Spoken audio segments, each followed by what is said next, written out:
Ni macam mana aku jaga dia, kau jaga dia elok-elok. Kau nak jaga itu, nak jaga ini, biarlah bini dia jaga. Mak, tolong faham, Nabi sebut nafkah nombor 1 isteri, kemudian baru mak. Test kita yang mak mentua sibuk datang pergi rumah kita nak komplain, nak buat apa?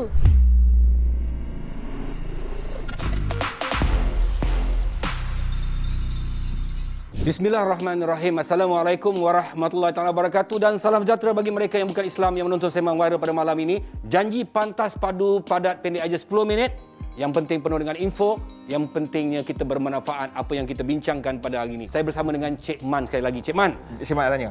Datuk ada berapa mak mentua? Jujur. Satu. Salah, okey. Situ pula soalan dia. Laju tu betul. Dia satu je mak mentua. Cuba nak dapat lagi 3 mak mentua. Tapi tak menjadi. Takut bini. Sebenarnya soalan ni daripada netizen yang masuk ke website kita bertanya juga. Kalau kita berkahwin dengan seseorang tu, adakah kita mengenali pasangan kita dan juga keluarga dia ataupun keluarga-keluarga dia? Yang mana yang harus kita titik beratkan? Budaya masyarakat kita ni kan, bahasa acik-acik ni, kau kahwin bukan dengan dia je, dengan pasangan kau saja, tapi dengan seluruh keluarga. Dalam erti kata, kita mesti berusaha untuk membina hubungan. Maknanya besok balik kampung beraya, ni pak long kau, mak long kau. Sebab tu di kalangan masyarakat Melayu, lepas aja basuh cuci pinggan periuk belanga tu, pasangan tu dia akan bawa rumah mak long, rumah mak ngah, perkenalkan. Itu budaya kita yang baik untuk memperkenalkan pasangan, sebab dia baru masuk dalam keluarga kita, dan belah lelaki pun akan pergi ke sana juga dengan keluarga perempuan. Kalau macam katakan kita berkahwin dengan seseorang tu, maknanya mak dia ataupun bapa mentua ataupun mak mentua tu, maknanya kita ni tak ada salah lah untuk bersentuh apa semua. Kita kata mahram, kadang setengah kita sebut muhrim. Muhrim ni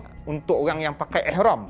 Yang sebenarnya yang hubungan sosial keluarga ni mahram, iaitu yang haram dikahwini. Dalam Islam mahram ada 2. Satu mahram sementara, maknanya kita haram kahwin dengan dia sementara waktu. Contoh, seorang lelaki tak boleh berkahwin dengan isteri abangnya, tapi sekejap aja lepas abang dia ceraikan dia, lepas abang dia meninggal, dia boleh ganti tikar. Itu mahram muaqqad, sementara.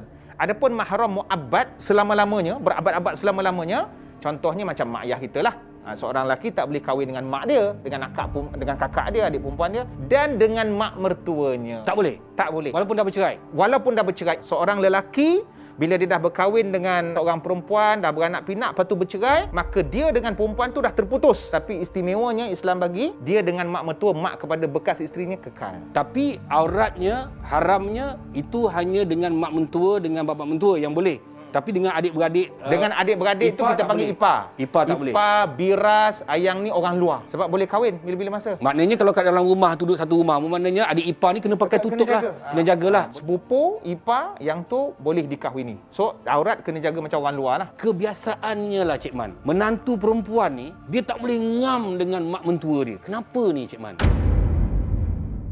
Mertua versus menantu. Ada yang okey. Ini teori Cik Man. Mungkin mak mertua tu dia nak serahkan anak bujang daripada seorang perempuan. Ni macam mana aku jaga dia, kau jaga dia elok-elok. Sarapan pagi dia kau buat kata. Sekarang ni kan zaman moden. Kita mak mungkin tak boleh nak masuk dengan rentak moden yang anak lelaki dia okey je kalau wife dia layan macam tu. Tapi mak ni biasa mak. Mak akan sentiasa mak lah sampai bila-bila. Cik Man cakap macam tu. Dia dah jaga anak dia pada dulu.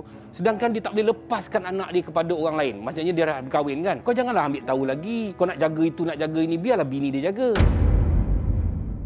Manusia ni adalah makhluk yang emosi. Tetapi emosi tu tak bolehlah melanggar hukum. Tak bolehlah mengucap-ngacirkan hukum yang lain. Contohnya, okey, ni mak kandung. Okey, cuma mak kandung kena faham ketika anak kecil dulu, okey, jaga, tak ada masalah. Tapi bila anak dia dah step yang seterusnya melangkah ke alam perkahwinan, mak kandung baik, mak mertua baik, sewajarnya memberikan ruang. Sebagaimana agama telah pun memberikan ruang. Mana caring tu biarlah bersederhana, tak bertempat. Penceraian ni biasanya salah satunya disebabkan perhubungan di antara menantu perempuan dengan mak mentua yang tak ngam. Yang bila tak ngam, akhirnya mak mentua ni campur tangan dan akhirnya berlakulah penceraian. Tetapi hubungan di antara menantu tadi dengan keluarga tu macam mana Cik Man? Adakah diteruskan ataupun dia orang kadang-kadang biasanya putus, habis?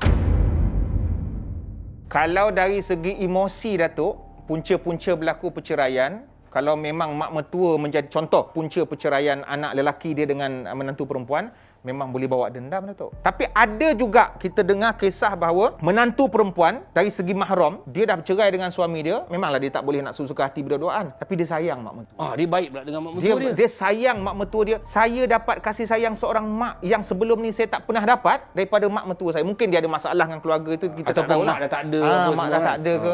Tapi Cik Man katakan bahawa Islam memberi ruang setiap orang dan setiap manusia ada hak masing-masing. Bila anak dah berkahwin, mak tolong faham Nabi sebut nafkah nombor 1 isteri, kemudian baru mak. Sebab apa ni? Bukankah syurga di bawah tapak, bukan soal syurga, ketaatan tu cerita lain. Memang anak lelaki nombor 1 taat kepada ibu, mak kandung dia. Tak ada istilah seorang lelaki taat kepada isteri. Kita cerita benda tentang keuangan. Mak dah ada abah dah ambil mak daripada keluarga mak dulu. Sekarang ni saya ambil anak orang. Takkan saya nak biar terkoteng-koteng. Maknanya nafkah dia nombor 1, kemudian mak nombor 2. Bukan mak nombor 2 tu dari segi taat, taat cerita lain. Sebab tu Datuk, dia punya kaedah, isteri kaya ke isteri miskin ke, nafkah tetap bagi pada isteri. Tapi mak kita, mak kandung, kalau dia miskin wajib bagi nafkah, kalau dia kaya tak payah. Tapi macam mana pula kalau mak mentua tu di antara orang yang punca kepada penceraian tu? Dia baik dengan bekas suami dia, tapi dia tak boleh ngam dengan mak mentua dia. Patut diteruskan, tapi dia merasakan itu punca kepada penceraian tu. Maknanya kalau dia tak berbaik dengan mak mentua dia ataupun keluarga sebelah suami dia, adakah tu berdosa ni, Cik Man? Kita tak adalah sampai dia nak elak. Dalam kes yang Datuk cakap ni, dia dengan suami okey, tapi terpaksa sebab suami mungkin terpaksa ikut cakap mak mentua, kan isu derhaka. Yang macam tadi tu pula masalah dengan suami tu yang bercerai tu, tapi dengan mak mentua okey. So dalam konteks ini, dia dengan suami okey, sebaik-baiknya dia tak adalah simpan dendam. Cuma kalau dia nak jarakkan diri, kenapa saya tak boleh lah, sebabkan kalau saya jumpa mak, saya boleh je raya datang telefon, tapi nak rapat macam dulu takut teringat-ingat. So itu Tuhan tidak membebankan benda tu semua. Peranan suami bila dia berkahwin dengan seseorang tu, kan, of course dia nampak isteri dia ni selalu bergaduh dengan mak dia, mak lelaki ni kan. Apa peranan yang sepatutnya dibuat oleh seorang lelaki untuk meredakan keadaan tu? Ar-rijalu qawwamuna 'alan nisa. Ayat Quran kata lelaki lebih kuat, lebih berketerampilan, berwibawa. Lelaki itu lebih berpemimpin, berkepimpinan. So dekat sini kena bijaklah. Dalam hal-hal kekuatan tenaga mungkin lelaki nak act dengan perempuan. So dalam soal ini dengan kekuatan emosi, pemikiran dan idea, memang kena cari jalan yang bijak macam mana nak satukan antara isteri dia yang tengah berseteru ataupun yang tak puas hati dengan mertua. Kena pandailah tu. Orang kata tarik rambut daripada dalam tepung. Kadang-kadang ada orang menggunakan agama. Kalau isteri ni dia nampak mak mentua dia begitu, begini, mak, kita mengaji sama-sama, mak sayang sama-sama. Kalau kita dekat dengan agama, sini lebih bagus, Cik Man. Bukan rasanya, Datuk. Memang itulah jalan yang terbaik. Sebab dalam proses yang si lelaki ni berusaha, Allah bagi pahala kat dia sebab tu amal soleh. Kadang-kadang masalahnya ada suami kata, pandai awak lah, tu mak saya awak. Kadang lelaki ni tak habis-habis, mak saya. Isteri dah jadi jam dekat situ, dah macam checkmate kan. Memanglah tahu itu mak engkau, tapi kau kena fikir yang isteri ni anak orang yang kau ambil.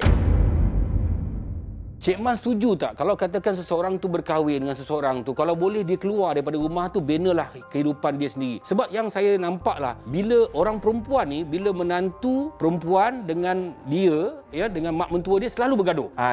Betul. Tapi menantu lelaki dengan bapa mentua tak ada masalah. Ataupun dengan mak mentua kau tim.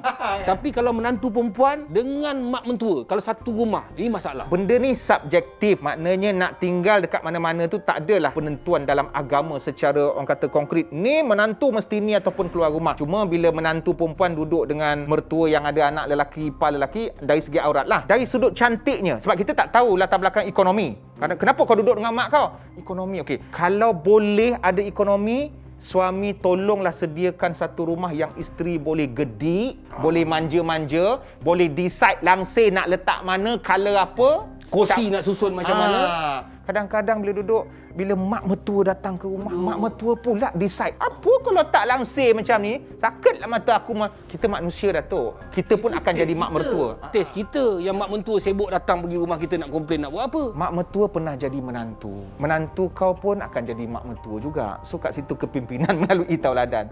So dia subjektif lah. Gitu. Hubungan seseorang manusia itu apabila dihalalkan dengan akad nikah itu, maknanya kita seluruh keluarga ni harus menerima dengan sebaik-baiknya.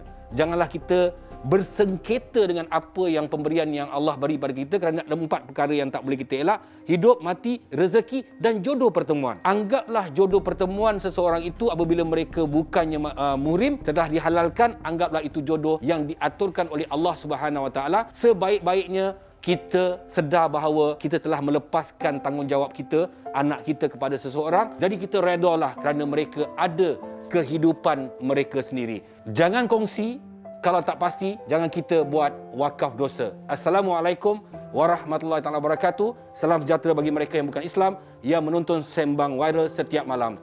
Kalau tak puas hati, kita PM tepi. Bye. Masya Allah, mantap tu.